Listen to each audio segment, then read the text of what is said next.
श्रीमद्भगवद्गीते दशमोऽध्यायः 25 श्लोकम् मगर्षीणा ब्रकुरकं गिरामस्म्येकमक्षरं यज्ञानां जपयज्ञोऽस्मि स्थावराणां हिमालयः अश्वत्थसर्ववृक्षाणां देवर्षीणां च नारदः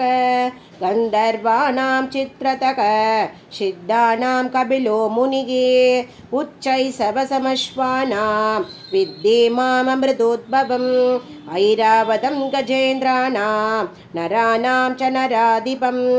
आयुधानामगं वज्रं धेनूनामस्मि कामधुक् प्रजनश्चास्मि गन्धर्व सर्पाणामस्मि वासुकिः अनन्दश्चास्मि नागानां वरुणो यादसामगं पितॄणामर्यमा चास्मि यमः संयमदामगं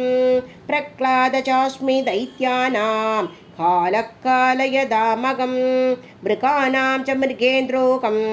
वैनदेयच्च पक्षिणां भवनभवदामस्मि रामशस्त्रभृतामगं जशानामगरच्चास्मि षोडशामस्मि जाह्नवी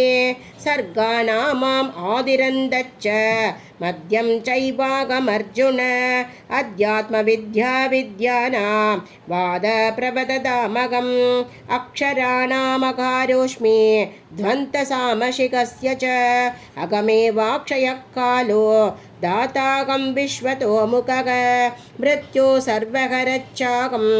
उद्भवच्च भविष्यतां कीर्तिशीर्वाक्च नारीणां स्मृतिर्मेधादृदिक्षमा प्रगदस्साम तथा साम्ना गायत्री छन्दसामगं मासानामार्गशीर्षोकं ऋतूनां कुशुभाकरः द्युतं चलयदामस्मि तेजस्तेजस्विनामगं जयोऽस्मि व्यवसायोऽस्मि सत्त्वं सत्त्ववदामगं वृष्णीनां वासुदेवोऽस्मि पाण्डवानां धनञ्जयः मुनीनाम् अभ्यगं व्यास कवीनामुचना कविः दण्डो दमयदामस्मि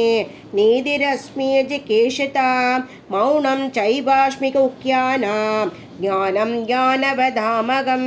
यच्चापि सर्वभूतानां बीजं तदगमर्जुन न तदस्ति विना यस्यान् मया भूतं सराचरं नान्दोऽस्ति मम दिव्यानां विभूतीनां परन्तप एष दूद्धे च दकप्रोक्तो विभूतेर्विस्तरो मया यत् विभूतिमत्सत्त्वं श्रीमदूर्जितमेव वा तत्तदेवावगच्छत्वं मम तेजों च सम्भवम् अथवा बहुनैतेन किं ज्ञातेन तवार्जुन विष्टव्याहमिदं कृष्ण मेघांशेन स्थितो जगत् ॐ तत्सत् श्रीमद्भगवद्गीतासु उपनिषत्सु ब्रह्मविद्यायां योगशास्त्रे श्रीकृष्णार्जुनसंवादे विभूतियोगो नाम दशमोऽध्यायः। श्रीहरये नमः श्रीहरये नमः श्रीहरये नमः। गोपिका जीवनस्मरणं गोविन्दा गोविन्द। सद्गुरुनाथ महाराज की जय।